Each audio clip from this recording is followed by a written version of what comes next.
I'm Jane Alexander, Nantucket Book Festival alumna, welcoming you to At Home with Authors. On this episode of At Home with Authors, before Nathaniel Philbrick wrote his latest book, In the Hurricane's Eye, The Genius of George Washington and the Victory at Yorktown, before he wrote Valiant Ambition and Bunker Hill and The Last Stand, before he wrote Mayflower, which was a 2007 finalist for the Pulitzer Prize in History, and Sea of Glory, and In the Heart of the Sea, winner of the National Book Award for Nonfiction. Before he embarked on his career writing books about American history, Nathaniel Philbrick wrote about sailing, informed by his own experience as a champion sailor. We turn to him now to help us read the turbulent waters in which we are living. Nat Philbrick, thank you, first of all, for joining us on At Home with Authors. Well, it's great to be with you, Michael. I want you to call on any or all of the works of history you have immersed yourself in and share with us any stories that might enlighten us at this particular time and put it into perspective. It's a terrifying time to be in. And just personally, it reminds me of when I was a kid in 1968 in Pittsburgh, and Homewood, the African-American neighborhood just down the street, was in flames. And just one of those things where you just wonder, how can this country hold it together through all this? And the thing about history is you have hindsight. You see that, you get through to the other side, but when you're in the middle of it, you don't have that luxury. And it really is a terrifying time, but I think we're a world right now that has been on the edge anyways, and as Americans, we're confronting a past that just is inescapable. And I try to look to parallels. I find are dangerous because each time has its own elements. It has you can't quite do those parallels and be fair to either time. But I have to say, I think back to Mayflower with the landing of the Pilgrims in what we now call Plymouth, Cape Cod and Plymouth, in the fall of 1620, and it was a time where they were terrified and scared of the unknown. They had no idea what they had gotten themselves into.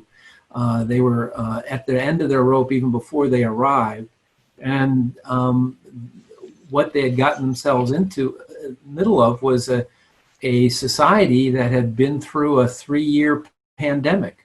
The Native American people had been hit by 3 years of European spawn diseases that had killed, in some cases, 80% of the population. I mean, can you imagine that? And so the town where they arrived, where they were trying to create a town, was empty except for the whitened bones of the native peoples that had been there when it had been known as Patuxet. And they had already angered a group of native peoples on the Cape by stealing some of their corn. It was looking like it was all going in the direction every other attempt to create an English settlement in New England had gone, and that was to dissolve, and everyone might very well die. But then Massasoit, the sachem of the Pokanoket, who now consider the Wampanoag, reached whose people had been very much decimated by disease, was now trying to forge an alliance to help him in relation to other tribes that were then coming. And so it was, out of this point of terror, they were eventually able to find an alliance that got both peoples through a very difficult time. And, I don't know. It's, hopefully there's going to be another side to this. I find with America, we're an aspirational society. We have what the Declaration of Independence puts before us, that liberty and freedom for all, that we're all created equal, and we've never quite measured up, and that's obvious right now, and the great challenge. And I think it's very frustrating at how slowly and Americans face up to the meaning of that phrase with each new generation. But I think this is a part of that process, and it's a tough one right now, but hopefully it will lay the groundwork for something better in years ahead.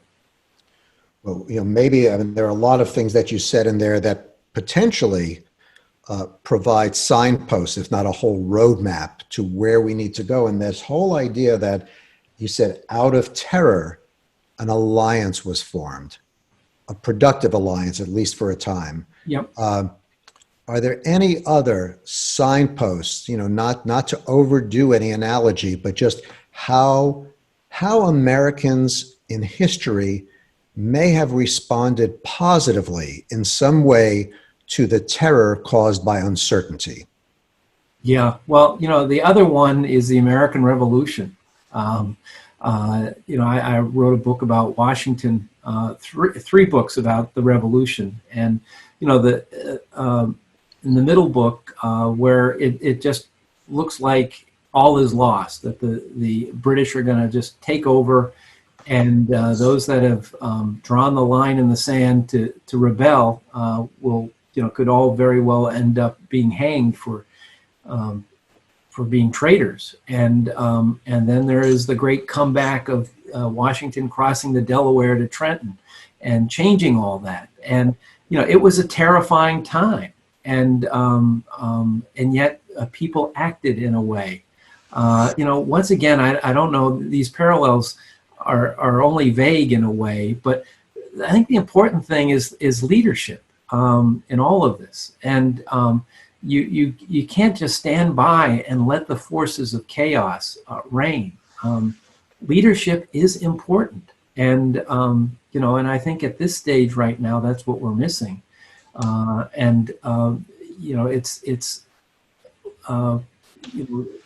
Without that, you really cannot turn that corner in the darkest of time.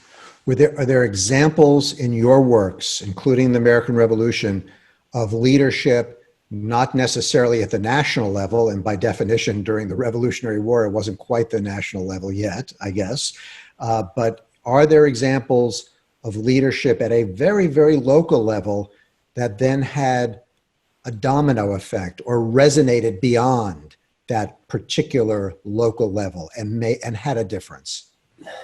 One of the things, when you look at Nantucket, for example, Nantucket has had its own share of difficult and trying times, and the revolution was terrifying here, and because Nantucketers had relied on the British to sell their oil, and but now there was a war with Great Britain, so they're sort of cut off from both sides. And what the leadership there decided to just hang on together and to hold on together and to act as look to their faith as a largely Quaker community to hold on, and it became a process of endurance.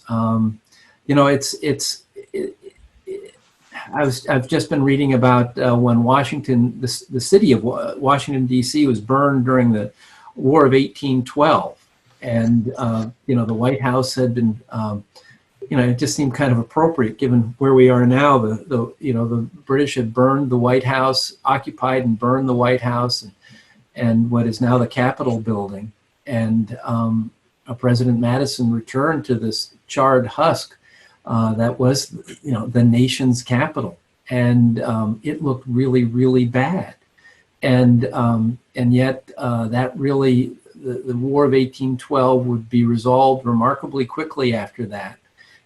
Things would be rebuilt, and with a new president, President Monroe, would come the era of good feeling, in which so many of the political divisions that had riven the country beforehand, between what were known as Republicans and Federalists, were laid aside temporarily, because those divisions always seem to come up. And these are cycles we go through, where things reach a crisis point, blow up, and then hopefully there will be the leadership to provide a way out to settle some of this before it gets completely out of hand.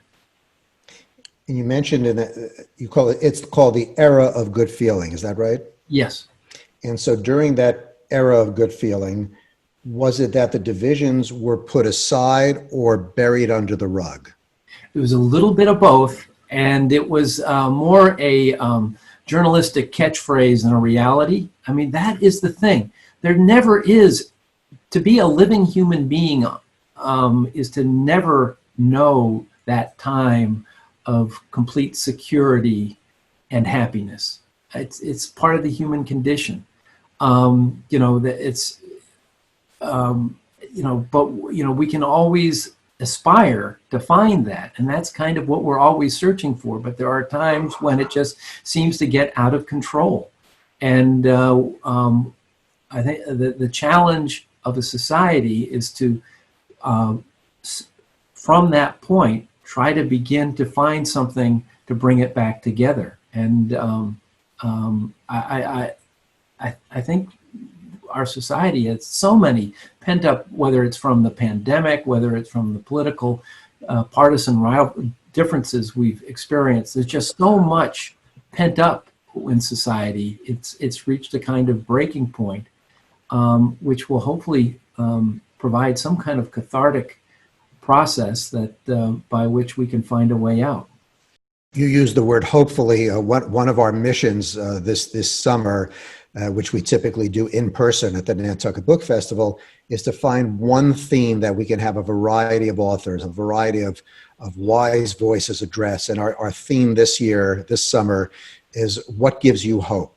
Given what we are facing now, which is a preface that has rapidly changed since we started asking the question about a month ago. But given what we are facing now, Nathaniel Philbrick, what gives you hope? What gives me hope is in a way this nation's history. We have a history of crisis and somehow finding a way through it. Whether it was the Revolution, whether it was the War of 1812, the Civil War, one of the darkest moments ever.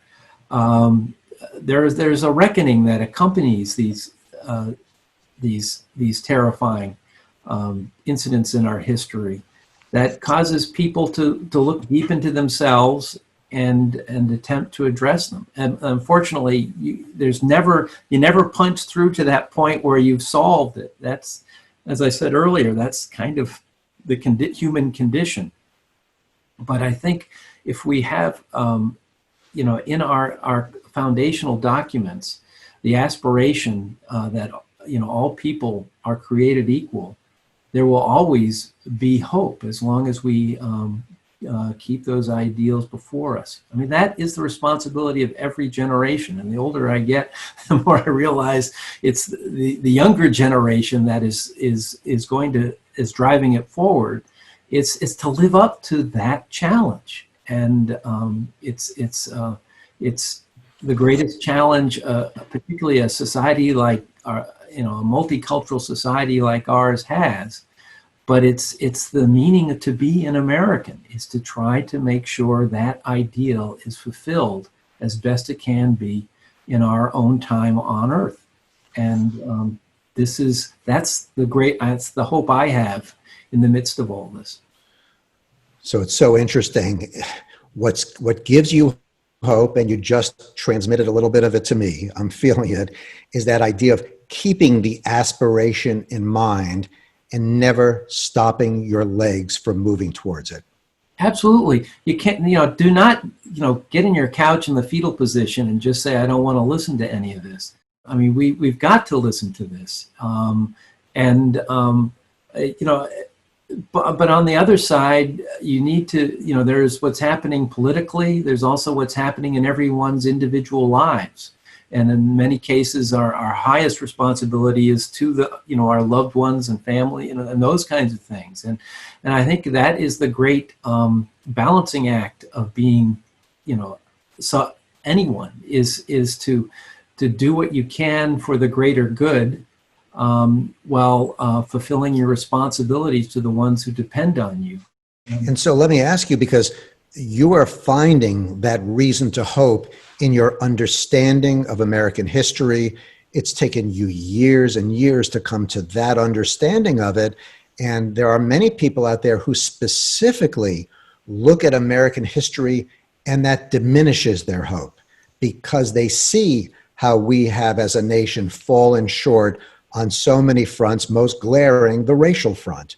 And so for Black Americans who are looking at our history now and see a pattern, whether it's from the freeing of the slaves to Reconstruction, and then what happened during Reconstruction to the Civil Rights Movement, and then efforts to roll back the progress of the Civil Rights Movement. What do you say to them? What is there in American history that can give them hope? The only hope we have is that we will continue to look at those words on the page that make those promises to everyone in this society. And, human beings are flawed. All of us are. You absolutely, there is such injustice, and it's ingrown in a deep, deep way.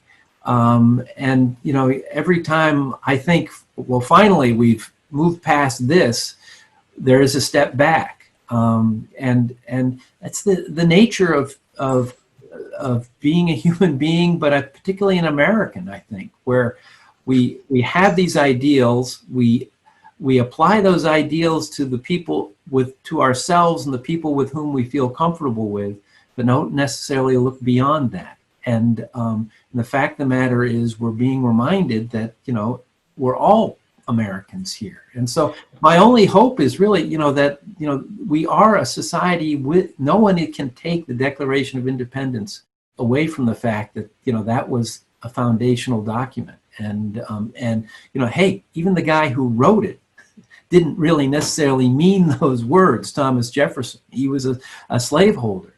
But I think as Abraham Lincoln, who didn't know him personally, obviously, but did not have much respect for Jefferson as a politician and a man, said at one point, and I'm paraphrasing here, all honor to Jefferson in that he penned those words. And that's what America's about.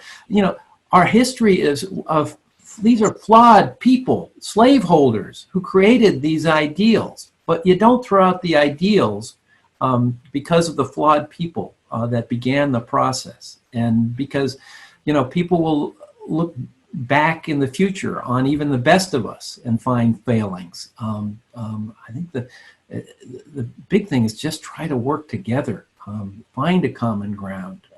We've got to quit with this partisan need to judge, to ridicule one another, and begin to look at each other with some kind of sympathy and warmth. Boy, I'm what you just said is really, really ringing in my brain, because that's this whole idea and how difficult it is to look at some individuals out there who are beyond flawed, who can be, deeply, deeply flawed. And still, there might be a kernel of something that somebody says that we can take and put into the mix and steer it for our communal gain. We cannot succumb to the anger. I've just spent a year and a half driving around the country talking to people, and a lot of people who I don't necessarily agree with their fundamental views on a lot of things. But the minute you begin to just say, they're despicable, whatever, what prevents them from looking at you that way? There are religions founded on the principle of suspending judgment, particularly when it comes to those who we dislike. And it's I think, and otherwise we're going to become armed camps. And we are a union. This is a union, and unions require people to look beyond their differences, to find the similarities, and to not insist on what is, best for them, but what is best for the Union. You just mentioned offhandedly that you've been driving around the country for the last 18 months. Can I ask you what put you in your car driving around? Yeah. It's the book project I'm desperately trying to finish now. When George Washington became president, he realized he was the leader of 13 essentially independent states. We live in a divided nation now. Then just about every state regarded themselves as their own country, and had sort of begrudgingly agreed to the Constitution. And so he decided he needed to physically visit every state at a time when travel was very different from what it is today. He, instead of Air Force One, he headed out on his carriage pulled by 4 horses and went as far north as Kittery Point, Maine, and as far south as Savannah, Georgia, in a series of journeys that took him to all 13 states, original states, and talked with people, met with people, tried to explain the new policies his government was attempting to institute. And he insisted on staying in taverns, not in people's houses. And this was a 2-year process in which he, I would argue, forged a nation. Because soon after this, the honeymoon would be over. The political divisions he had hoped would not grip the country did, as Thomas Jefferson, his own Secretary of State, led the opposition in creating the Anti-Federalist Party known as the Republicans. And it all would come crashing into the partisan 2-party divisions we live with today. But because Washington had gone out there, looked at people, many of whom had different concerns that, because he had done that hard work, we have a union as long as we can keep it. It's the modern image that came to mind. We talk about flyover country, and we didn't have flyover country then, but as you just clearly laid it out, it was very hard to traverse the country. Yeah. And so are you basically recreating for yourself? I mean, how does that fit into your book? Well, what it is kind of a departure for me. This is, instead of a straight history book, I am telling the story of Washington's journey, but also my journey with my wife Melissa and our dog Dora. So it's one of my favorite travel books of all time is Travels with Charlie by John Steinbeck, and where he set out on a camper basically and drove around the country. We've followed George, and it's about what George found and what we've found today. And so it's called Travels with George in Search of Washington's America. So, did you find that Dora, your dog, actually opened up possibilities of